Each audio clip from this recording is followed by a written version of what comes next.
New parts are dropping, big brands are making moves, and one machine just stepped into a whole new category. Yep, this week's Stacked. Let's get into it. FAS Friday Off-Road Report! What's going on, everyone? JT from Team FAS Motorsports. Welcome to the FAS Friday Off-Road Report, where every Friday we break down the biggest news in the off-road world, including new products, industry news, upcoming events, and other cool things happening in the industry. If you want your product or event featured in next week's FAS Friday Off-Road Report, drop it in the comments below, and we'll be sure to get it added. Now let's jump into this week's update.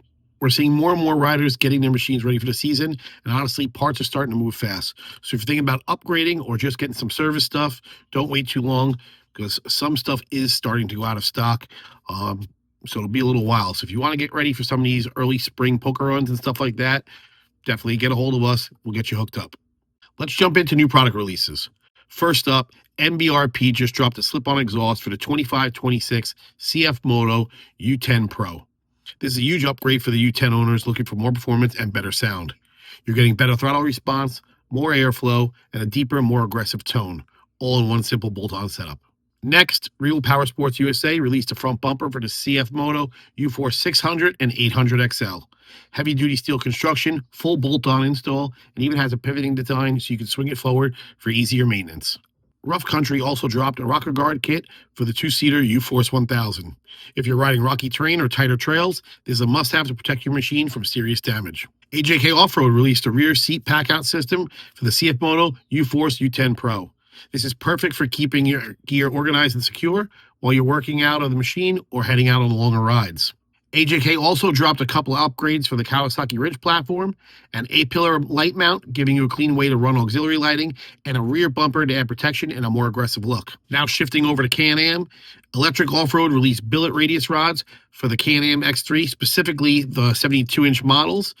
This is a big strength upgrade over stock and built to handle aggressive riding. This is actually an updated product from the ones that they already had out on the market. So this is their newest line of billet radius rods for the Can-Am X3. They also dropped a metal radius rod plate for the 2024 and 2026 Can-Am Maverick R. This helps reinforce one of the most stressed areas on the machine and prevent long-term damage. For Defender owners, there's a new headache rack for the Can-Am Defender HD10 and HD11. It's great for protecting your rear cab and securing your cargo. And finally, a tire rack system for the Razor Pro XP, Pro R, Turbo R, and Pro S platforms. Perfect for carrying a spare on longer rides without giving up any space inside the bed. Solid real-world updates this week, not just a bunch of flashy parts, but stuff that actually improves how your machine performs and holds up, as well as gets your gear onto the trail. Now let's get into industry news. First story, Polaris just teamed up with Cleetus McFarland, which is a big move towards creator-driven motorsports. This is about building community, content experiences, and not just them selling machines. But I think it's a great matchup, and I like what they're doing. They have teamed up with other content creators in the past, I believe. They had Heavy D Sparks.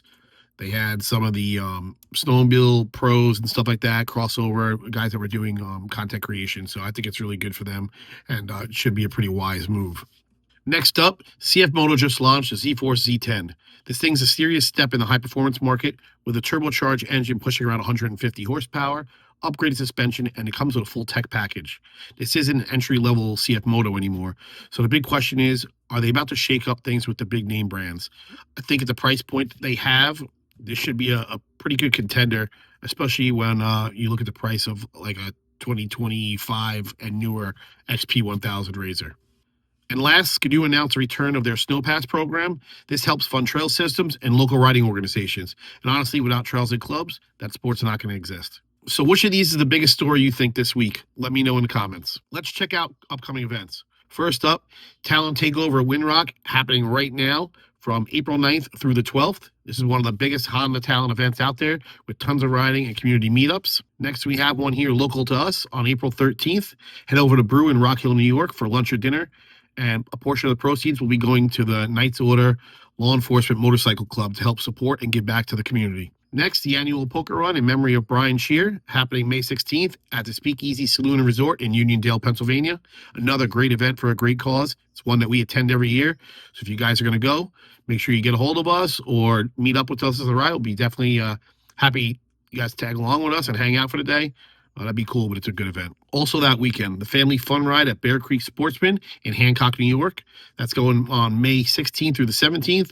This is dirt bike only, so keep that in mind, but still a great local event to get out and ride. Now out on the West Coast, Hot Nights/X Round 3 is going down May 16th in Barstow, California. This is a side-by-side race, so expect some serious high-speed desert action. And finally, the 24 Hours of Appalachia Buckeye Blitz 2, happening May 15th through the 17th in Chillicothe, Ohio.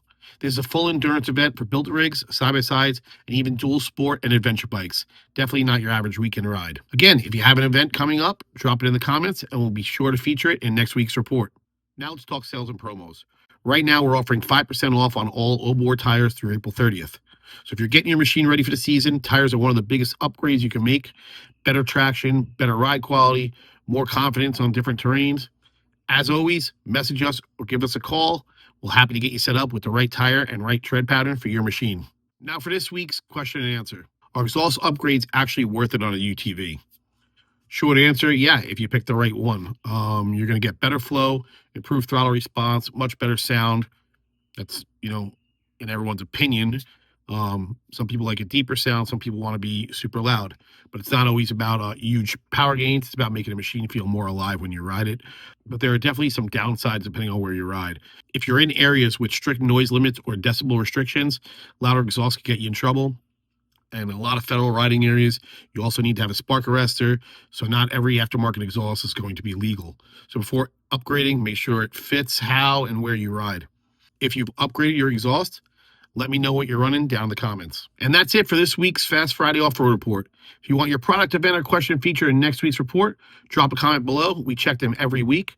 Don't forget to like, subscribe, turn on notifications so you don't miss the next one. If you want to support the channel, grab new merch at fasmerch.shop or shop some parts and accessories at teamfasmotorsports.com. We'll see you next Friday. FAS Friday Off-Road Report. FAS Friday Off-Road Report.